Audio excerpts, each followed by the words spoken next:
So today we're here to answer a question I hear all the time of why newer cars are less reliable than older cars. I've got my general manager, Brian Basset, here with me today to help me answer some of these questions. So the two of us started working here back in the 90s, and between the two of us, we've got over 40 years experience now working on cars, so we're going to share some of that knowledge with you. Totally. We're definitely getting up there in the age. The gray in our beards is starting to show a little bit. Hopefully Braden can, edit some of that out. But the thing about that is we really have been able to see the advancements and changes that car manufacturers have made and how it's affected the reliability. As the owner of our auto repair shop here in Layton, we generally only work on cars 96 and newer. That doesn't mean we can't work on things 95 and older, but honestly, it just takes a little different equipment, takes different diagnostic strategies. Parts are getting kind of a different research you got to do to find the right parts. So it's not necessarily we can't do them, it's just we focus so much on keeping up with the changes on all these new cars, we almost kind of forget about what we used to do to diagnose these older ones. So as our mechanics here doing it all day in an auto repair shop, it's actually completely kind of a different theory than most people doing it at home. Everybody at home's like, oh, I miss the days when I used to be able to climb in my hood, right? Now we're the opposite. We're like, oh, wow, what's this old thing doing in here? How am I supposed to figure this out? Where's the old scanner? And, is it going to work? All that kind of thing. Yeah, totally. In the early days when Shadetree was young, we really worked on everything, from tractors to, I remember working cars in the 50s. Tom's dad would bring in everything. And so anything from Camrys to Accords to Corvettes, Cadillacs, we really said yes to everything. Since then, we've got a little wiser and definitely honed in on the repairs and the cars that we're best with. Yeah, I've actually worked on cars. I restored a car built in the 1920s, and I bet you I've worked on a car from every era moving forward. I used to do full-on restorations with my dad. Now, obviously now we just do auto repair, but looking back to those older ones and moving forward, it's kind of crazy to see all those changes. But if I had to go work on one right now, I don't want to work on anything from the 20s, 30s, Yeah, 50s, 70s. My dad might beat me for saying those things, but no, Daddy, no! I want to work on one of these newer ones because for me, it actually makes more sense. These older ones are actually getting to be kind of weird to me. Let's actually start getting into the answer to that question. I myself feel the number one reason why people feel cars are less reliable than they used to be is they just don't fully understand them. They're way more complicated. They're way more compact to where people just, it's honestly gotten to where do-it-yourselfers really can't do it yourself. We have European vehicles coming in here that don't even have a dipstick to check the oil. You got to use a scan tool that's very expensive that we can justify because we work on hundreds of cars. Yeah. If you're just a do-it-yourselfer and just want to work on yours or your wife's car, you're not going to go spend 10 grand on the BMW scan tool, right? So I think the fact that just they're so complicated and people can't work on them themselves, that alone leads to them thinking they're not as good of a car because it's frustrating. I got my youngest son here working with me. I watched him on Friday doing a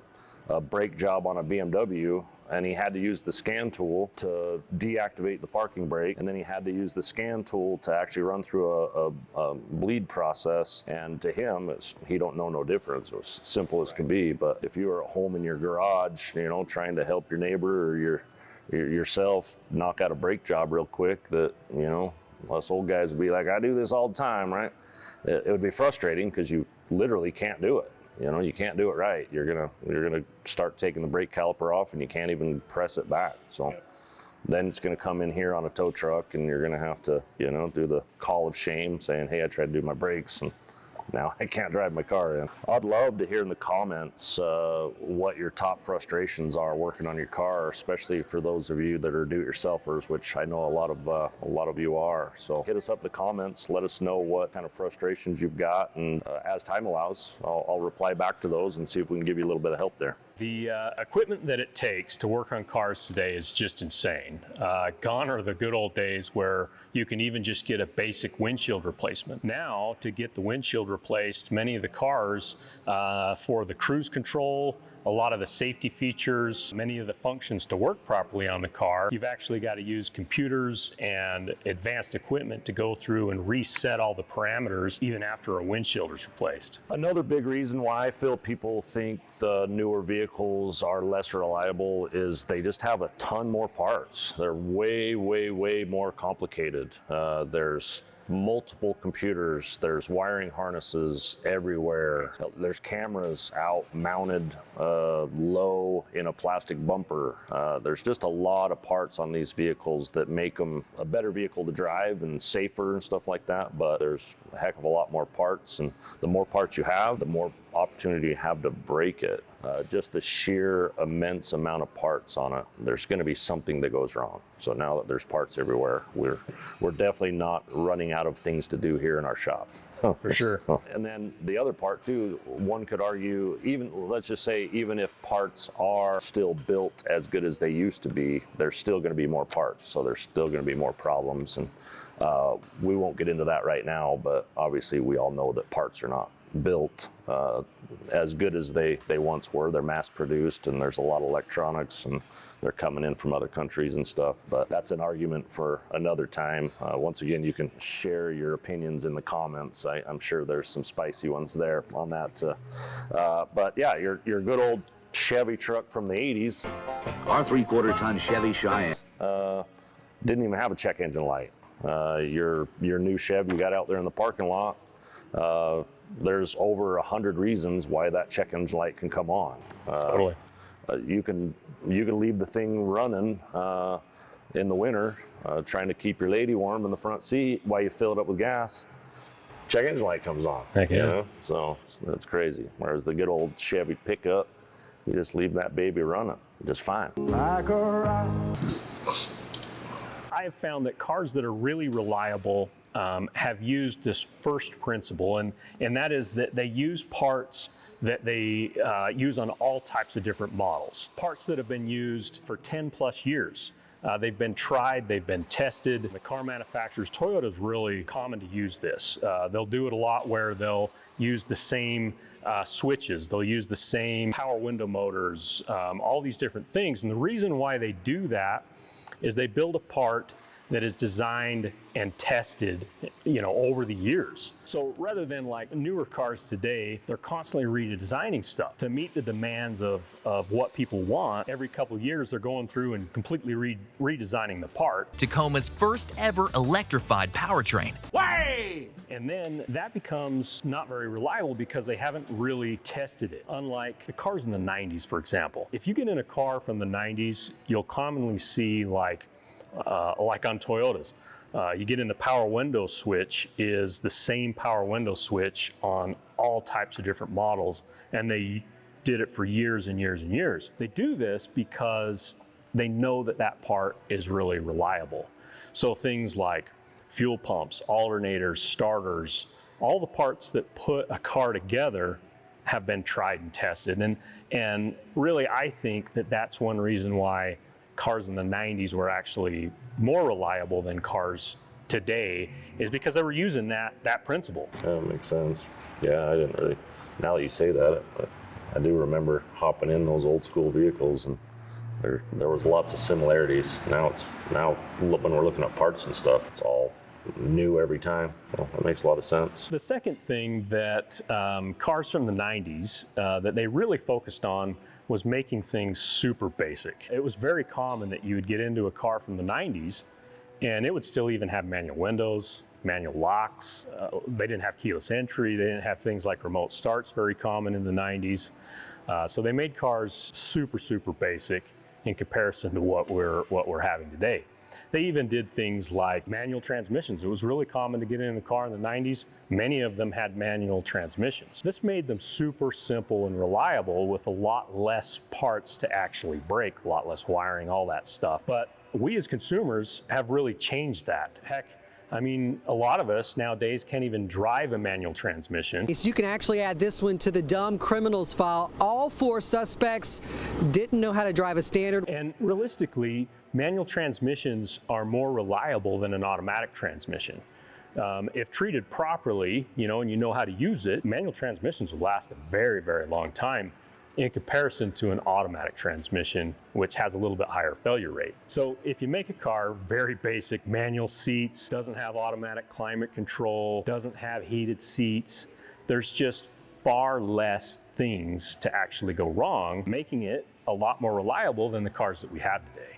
Yeah, no, that's true. So I guess the answer is the reason why cars are less reliable is it's your fault. You guys want all this fancy stuff. Totally. Now we got all this fancy stuff. Yep. I don't even want my truck to not have air-conditioned seats now. I want my wife's car to parallel park itself so she hits the curb less often. Yeah.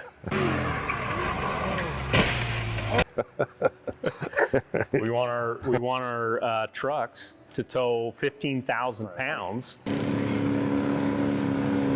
all still getting really good fuel economy. So we have consumers have really put a demand on car manufacturers. The car manufacturers build stuff that we want to buy, and we want to buy things that have automatic rain sensing wiper blades. When the rain starts coming on, they automatically come on. Automatic climate control, so your wife can be at 80 degrees and I can be at 65 degrees, and we want all this fancy stuff on our cars, but unfortunately that makes them a lot less reliable, and a lot more computers involved that require constant updatings and firmware updates and things that just need to be worked on and repaired. The final reason I want to talk to you guys about kind of what has caused us to feel cars are less reliable is there's big demand on manufacturers, especially from about 2007 on, for fuel economy standards and emission standards. Yep. A perfect example of this is diesel trucks. Don't beat me up, I'm a Ford diesel truck driver because I'm a motorsports guy, ride dirt bikes and tow snowmobiles and stuff, so I have to have one of these big old silly things. So I've gone from the early 2000s era Ford Power Strokes. I still got it out there in the lot, over 300,000 miles, got a plow hanging off of it. Was my dad's truck before mine. The thing's just been beat to death. Probably the most reliable vehicle I own out of the 30 plus vehicles we own around here. I went from that early 2000s with the old 7.3 basic truck. I went to a 2008 that had the 6.4. So that one came out right after kind of emissions rules changed a lot on diesel truck. What a horrible truck that was. It drove amazing compared to a lot of power and all that, but what a terrible vehicle that was. I don't like working on my own stuff, and I was on the side of the road with that hood open on that damn thing a lot. And then fast forward to now, I'm driving a 2020. So far, so good, thankfully, but it's already been in the shop a couple times and 40,000 miles. So one could argue it's not near as reliable as the old one, but once you drive a new one, it's pretty hard to go get in the old Way more power. Can't hear yourself think in the old one, and then you feel like you're in slow motion. But there's a standard that came out. There's a government entity that came out with what's called CAFE standard. CAFE is an acronym for Corporate Average Fuel Economy, is what that is. So all these manufacturers are under a lot of pressure to lower the amount of emissions they put out over all their platforms. Obviously, there's different rules for a 1-ton truck compared to an economy car, but still, they're under a lot of pressure to lower the emissions coming out of them and increase the fuel economy across their platform. And then you flip it, and they're under a lot of stress from us because we want it to drive amazing and have all these fancy things. And that's just it's a tough combination. I think the truck I'm driving now has over 1,000 foot-pounds of torque. I think from the factory, I'm 400 to 500 horsepower. It drives really good. And I put a huge trailer behind it, still drives really good, and it actually does pretty good on fuel.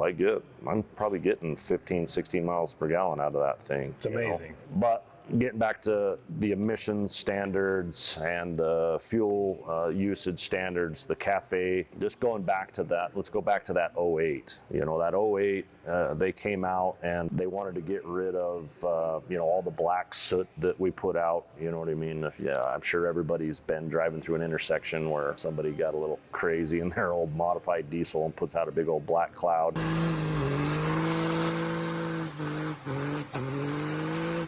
That's probably part of the reason why these standards are coming out so strict. But Very true. But they took that truck, which was an amazing design, but then last minute those standards changed. They had to add Bunch of equipment. a diesel particulate filter in the exhaust. They added on this crazy new EGR cooler, just all kinds of things. You pop the hood on an 08 and it looks like they built it and then built a whole bunch more stuff last minute and bolted to it. Yep. And those things fail like a lot. You know, I plugged that particulate filter in the first 3 months of owning it, you know, to where I literally had to be towed in. All those things on the truck don't make it more reliable, that don't make it run better. All it does is just better filter things to where you have less emissions going out. Reduces emissions. So good for the planet, but bad for reliability. Like really bad. The truck was rough. And they had to last minute design that stuff. Yeah. So there goes to my, tried and tested for 10 plus years. They're like last minute, let's throw all these things on it,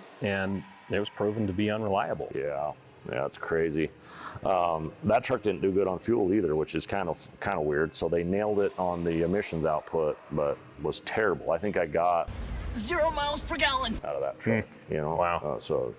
And it broke a lot. So I was either putting fuel in it or I was fixing it. That's about all I did with that thing. But I will not confirm or deny, but I do know a guy that went ahead and just took that stuff off. So changed the exhaust, took that filter off, hooked up a programmer that would actually emulate to trick the computer to think those parts were still on it. From what I hear, the truck was way more reliable after that. The power increase was insane. I want to say it was 30 to 50% more power from what I heard. And fuel economy went from 8 to they got as high as 21 on the freeway out of that truck, just by taking off all those last minute add-ons to meet cafe standards. You take them all off, reprogram it, and the truck ran extremely better. Exhaust temps were way lower, and fuel economy went through the roof. Now the problem is now here in Utah we have pretty strict emissions rules, so those were off-road use only parts. So now the vehicle is no longer legal to drive on the road, and you can't register it when you go to do it. So had a lot of power, used less fuel, but at that point you can't drive it anymore. Can't use it anymore. You can totally still get a newer vehicle that is really reliable. I've got my wife driving, for an example, a newish 2017 Toyota 4Runner. Super reliable vehicle. She has put well over 100,000 miles on it already. Not once has the check engine light came on. It's never had any type of problem. Gone through one set of brakes. I've put one set of tires on it, and I've done just the general preventative maintenance, fluid changes and stuff to it. But it's never had any mechanical failure of any kind. But it uses some of the two main principles. One is it uses a 4.0 liter V6 Toyota engine that has been tried and tested. It's not a powerhouse. It's not an amazing engine in that regard, but as far as reliability, that 4.0 engine is bulletproof. It's a really, really good motor. It's just been tried and tested over the years. It also has really basic stuff. It even has manual seats, has manual climate control knobs, doesn't have anything automatic that way, just has really basic features on it. But with that Toyota 4Runner, they've really just used all the proven basic designs that have been out for years. And it's a great vehicle. So you could still buy a newer vehicle that uses those principles. It's just there's a little bit less of them. They're a little harder to find. We'll keep it for a while. Maybe I'll hand it down to one of my kids or something because it's going to last forever. Well, there's probably a point to be made there, right? So the 4-liter 4Runner is underpowered. Yep. But it's not going to break. No. It's the interior is Very okay-ish. basic. Yeah. But it's not, you know what I mean? It doesn't. Just doesn't excite you. You know what I mean? Right. But you don't have to be here in the shop as often. No. But you go buy the brand new, go drive the newer 4Runner, and then you drive like a newer Ford Explorer. Ford Explorer is like a rocket ship compared to the 4Runner. They freaking fly. But you got to haul ass straight here because that's one of the number one vehicles we're working on, you know what I mean? So, true. So the trade-offs, right? So that's the balance. These manufacturers trying to make something that ourselves and our wives want to drive, and still kind of find that old school 4Runner balance of reliability. Yeah. So, Yeah, totally. Yeah.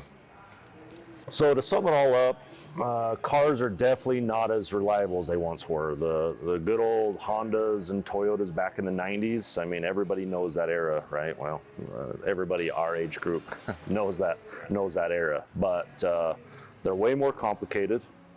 They have way more parts.